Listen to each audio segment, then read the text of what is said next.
delighted to have you with us. Even more delighted to have John Ondrasik of Five for Fighting.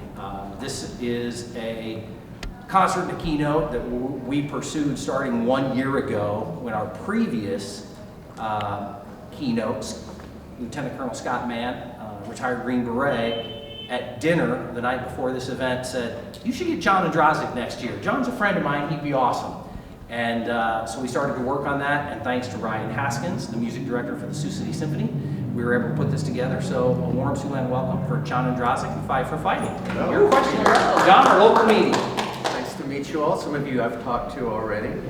Thank you, Scott Mann, American hero, and Ryan. So great to be with you. So, John, I guess first off, what are your thoughts of being here in Sioux City today and being the keynote speaker for tonight's event? Well, it's wonderful to be back. We did a concert in 2017. I love your town. I love your steaks. Took a walk through town today.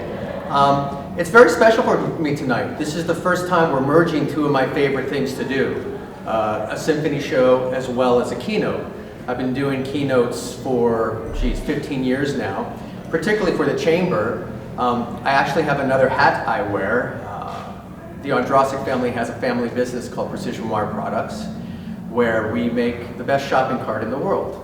And I've been working there since I was 15 years old. My dad still runs Precision Wire. My son works there. So throughout my whole career, I've also been managing a business. We have about 400 employees. We're in Commerce, California, so I understand the challenges of running business. And you'd be surprised how much the music industry and my experience as a songwriter, musician, businessman in music correlates with running Precision Wire. So I enjoy doing these keynotes. I learn a lot. I love meeting people. Everybody has a story.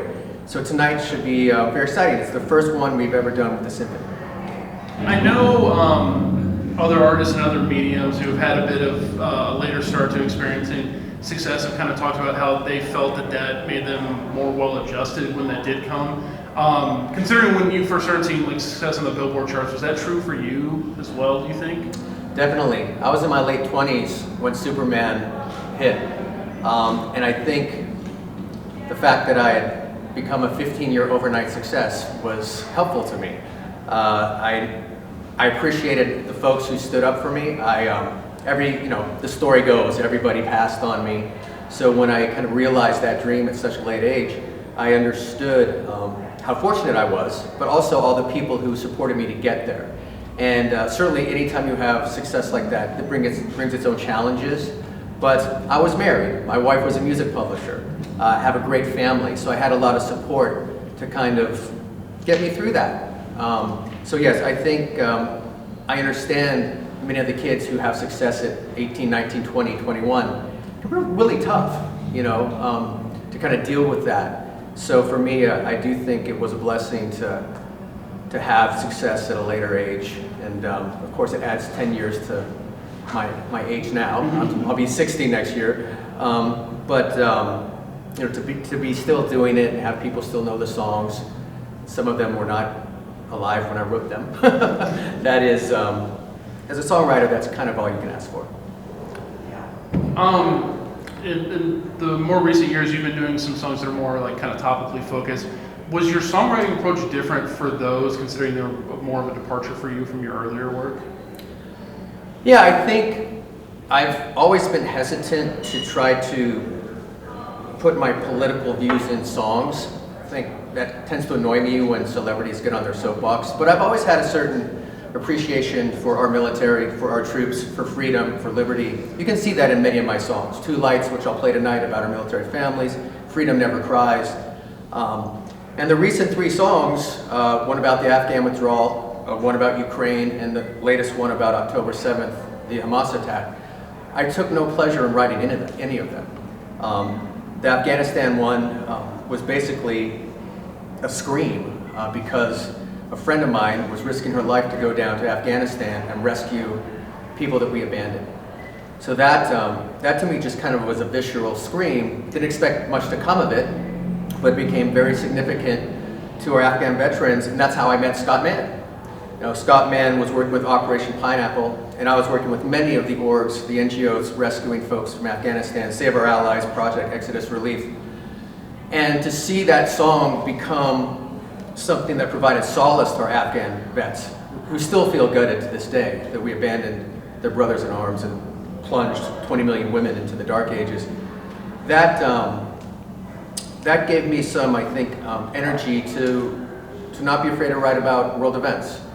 Certainly when Putin invaded Ukraine, and I wrote "Can One Man Save the World," I never expected to be in Kyiv with an Ukrainian orchestra at a blown up airport singing that song. But again, that song, I think, was important to a lot of people. You see people at shows with the Ukraine flag, and probably more,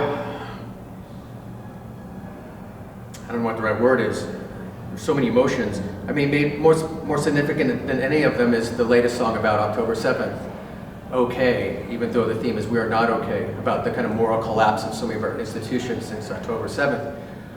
When I went to Israel, they asked me to play at Hostage Square on the Saturday night. Every Saturday night in Tel Aviv at Hostage Square, they have a national broadcast where hostage families speak, and they asked me to play Superman and "Okay."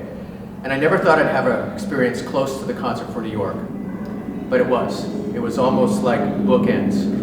You had people standing 5 feet from me like you are now, holding signs of their loved ones who were hostage.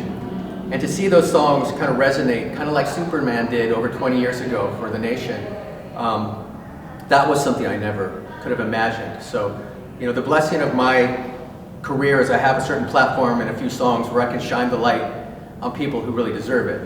Scott Mann's one of those people. Certainly the Ukrainian people are one of those people. And our hostages and their families are also people that we cannot let slip away. With some of those songs, because they were more personal and because they were somewhat of a departure, how did you know that they were going to work? What like finally kind of gave you that insight that this is something that will actually work as a song? I had no idea. Everybody said, "Don't put it out." When I wrote the Afghanistan song, everybody said, "You can't put that out. You'll be canceled. You'll be, you can't say that." Because I named names. I called out General Milley, called out General Austin. But I said from the beginning that these are moral messages, these are not political ones. If a Republican administration had done the same thing, the song would remain the same, only the names would change. So it was funny, I was thinking, when everybody's saying you can't put that out, I wrote a song, 35 years ago called "The Last Great American." And it was about John McCain. And it was about the fact that when he was a prisoner of war and they came to get him, he said, "No, that guy was here first, you take him first." And I thought about people like that. I thought about Churchill and Reagan. And I thought, if John McCain can stay in a prisoner of war camp, I can release a stupid song. And so I did. And again, certain people loved it, certain people didn't. It's interesting, depending on the song, this segment of society, really did not like the Afghanistan song, but they liked the Ukraine song. This segment of society, didn't like the Ukraine song, but they really liked the Ukraine. So we live in a very tribal society, but to me, these are just moral messages. And frankly, the fact that so many artists that were with me at the concert for New York in 2001 have been silent on October 7th and Hamas in Israel is a disgrace. And the fact that I'm the one, with very few others, that are saying basic truths like release our hostages, Hamas is evil. For some reason, the music business and the icons, some of them even Jewish, have a hard time saying that. So for whatever reason, I've been kind of thrust into this position. It's something I don't want to do, but considering the feedback I get from so many people around the world, I think it's important to do. If people do take any kind of moral message away from your event tonight, what do you hope that message is? We're in Iowa. I think people appreciate all the things that make America great: freedom of speech. Our troops, we're not perfect. We have a lot of problems, but even though there's kind of a global tone to my speech, it's really personal. The last song I played is a song called "What Kind of World Do You Want?" And certainly you can apply that to the larger world, but for me it's really about our own lives. We talk to the folks at the Chamber. Many folks here, have a lot of folks working for them. They have a lot of pressure in their jobs. They have a lot of ambition. They have a lot of people counting on them. But I found through the pandemic that if we don't take care of ourselves first, then we can't take care of everybody else. Funny story I'll tell tonight. One of the last lessons Superman taught me, when Superman came out, the record company came to me and said, something very strange is happening with your song, John. Old people are buying your song. And I said, what do you mean old people are buying my song? And they said, yes, people in their 30s and 40s are buying your song. And of course, kids bought records back in the day. But I think what I came to learn with Superman is, it's different than all the other Superman songs. There's many Superman songs, there's 6 or 7. But in mine, Superman doesn't want to be Superman. I can't stand to fly, right? In my song, Superman doesn't want to be Superman because he doesn't want to be everything for everyone. Because at times, there's nothing left for yourself. So I think if people take away anything, I would hope they would empower themselves to take care of themselves. And it's a high pressure time. We have a very controversial election. There's a lot of stress going on.